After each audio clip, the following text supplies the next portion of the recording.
So hello and welcome to today's video. So it's fair to say the GTA series as a whole has a plethora of all kinds of really good, memorable moments that keep fans of the series gripped. But it's not always like that, as like with everything in pretty much any franchise ever, GTA has its fair share of some absolute stinkers, with some missions that players just despise playing through for whatever reason. Maybe they're tedious, maybe they're insanely difficult, maybe they're just pointless, whatever. So today I'm going to be going over the worst missions from the HD era.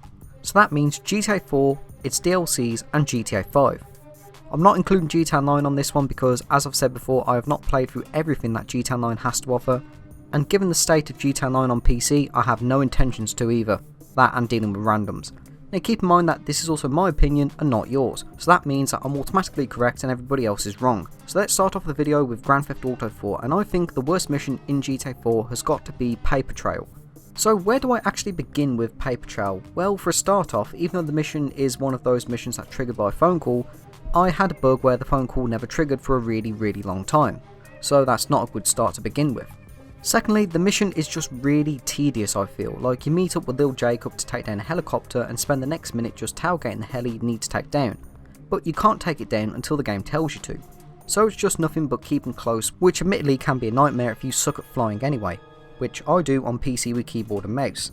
With a controller I'm better, but you get the point, it's really difficult to fly on PC anyway. But even then, if you're good at flying, I think the mission's just really dull. Like, the only good part of it is Nico and Jacob conversing to stop the mission being so silently awkward. Then when you're over the sea, you get your chance to, wait no, not your chance, you have to rely on little Jacob to take a helicopter for you. Now little Jacob, as good and loyal as he is, he absolutely fucking sucks with his RPG aiming, as most times he'll actually miss the target or, well actually no, to be fair, I'll actually take that back because I can't imagine firing an RPG out of a helicopter can be easy, so you know, I do take that back. But either way, it is pretty random on if little Jacob will actually hit the target or not. Honestly, this mission could have been done a hell of a lot better if Nico was in a Buzzard or some other armed helicopter, and it probably would have been much easier too. So overall, this mission is just really dull, and if you don't like flying, you're definitely not going to like this mission at all. So I guess Paper Trail joins the likes of some other very popular flying missions like Learning to Fly in San Andreas and Demolition Man in Vice City. I've just realised that pretty much most of Rockstar's flying missions seem to be really disliked by pretty much most GTA players. It's a recurring theme I've noticed with that. Anyway, on to the first DLC with GTA The Lost and Damned. And the worst mission in that one I think has got to be Off Route. Now, Off Route is a mission given to Johnny by Congressman Thomas Stubbs, and while it is a pretty simple mission on paper, it's probably the most drawn out mission in The Lost and Damned. Like, on paper, it's pretty simple. You just go to a police station, you hijack a prison bus, lose the police, and that's done. Then you just drop the prisoners off and the mission is completed. But no, it doesn't really work like that, because once Johnny arrives you take on most of the LCPD officers before stealing the bus, which is to be expected and itself is a bit of a fair challenge, as the police are armed with pistols, shotguns and assault rifles. And I think it does offer a fair challenge, but if you're a seasoned GTA player you're not going to find it overly difficult. But once you hijack the bus, you're told to lose the police, which is part and parcel for most GTA missions. But losing the police is an entirely different matter because it feels like the police presence is upped substantially in this mission. Though that might be because of the fact we're in a really slow vehicle, coupled with GTA 4's rather heavy handling, which makes it harder to escape their line of sight. But regardless, losing the police is insanely tedious and quite difficult. I think it took me about 20 minutes on my first playthrough, and even trying to record for this video it took me about 15 minutes to do. And that's a recurring theme in this mission as well, is like if you look on the comments of say any GTA Lost and Damned walkthrough for this mission, most people will say the same thing. It took them about 10, 20, 30 minutes to lose the police. Now thankfully, it seems Rockstar themselves knew this mission was going to be tedious and made it so the prison bus tyres are unable to be popped, which is a really good thing. Like, if you had to do this mission with all 4 of the tyres burst, it would be the most frustrating mission out of the entirety of the entire GTA 4 trilogy, you know. Plus, by the time you've lost the police, if you're doing this mission for the first time ever, you're probably going to be far away from where you need to drop them off anyway, so expect another long, tedious drive. Admittedly, some of the quips by Johnny are pretty good, but other than that, it's just an overall meh mission, not one I look forward to playing anytime. So on to the second DLC with GTA The Ballad of Rocco. And to be honest, this part of the video was actually the hardest part to write up because I could not think of any mission in GTA The Ballad of Rocco which I actively despised. I think pretty much all missions in this game were decent, not a single bad one that I really hated.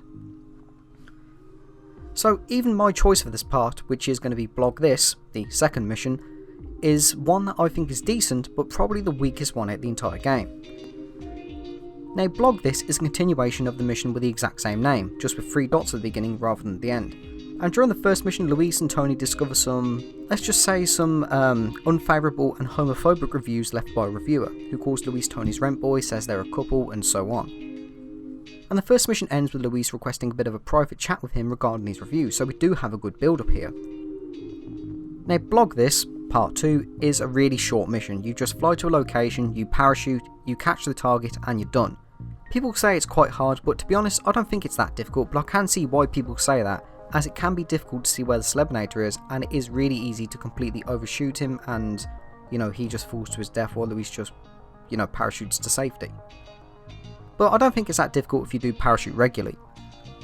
I just think the mission is quite uneventful really, like it's a good bit of revenge that doesn't require murder, which is a fresh change in the world of Grand Theft Auto, but it's not really a mission I think that's memorable whatsoever. I think it would have worked much better if both Blog This missions were combined into one.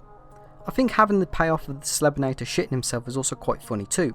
I don't know why, but if you have subtitles on, it'll change every single time, but eventually it's just like a random keystroke of words for when the Celebinator has had his little accident, and I think it's just stupidly funny. Like, whoever did the subtitles just half-assed this rather than putting in groans or something. Like, whoever was employed to put the subtitles in just quite literally went and called it a day. Also, bonus points for Rockstar for putting in some extra detail in this mission where he publicly apologises to Tony for his reviews. So, on to the last one, and the worst mission in Grand Theft Auto 5 I think has got to be the Ballad of Rocco. Because this entire mission can be done in less than 20 seconds if you just whip out Michael's ability in a sniper rifle. Absolutely no challenge was put into this mission whatsoever, even if you choose not to get the sniper rifle at all, because you can just chase him with a sticky bomb, done. It just feels like this entire mission was put in so GTA Ballad Gay Tony fans could finally kill Rocco. This mission could have easily been reworked into the Mr. Richards mission because that has Solomon having trouble with Rocco anyway. Even the ending of this mission doesn't feel like it's related to what Michael just did, because you could take this exact cutscene and have it apply to Mr. Richards and it would still feel like the exact same thing. I mean, Michael's just murdered 2 people who were giving Solomon some problems, you know, and Solomon doesn't even acknowledge that. Like, Michael just comes in, it's like, oh yeah, you know, now you're in my film.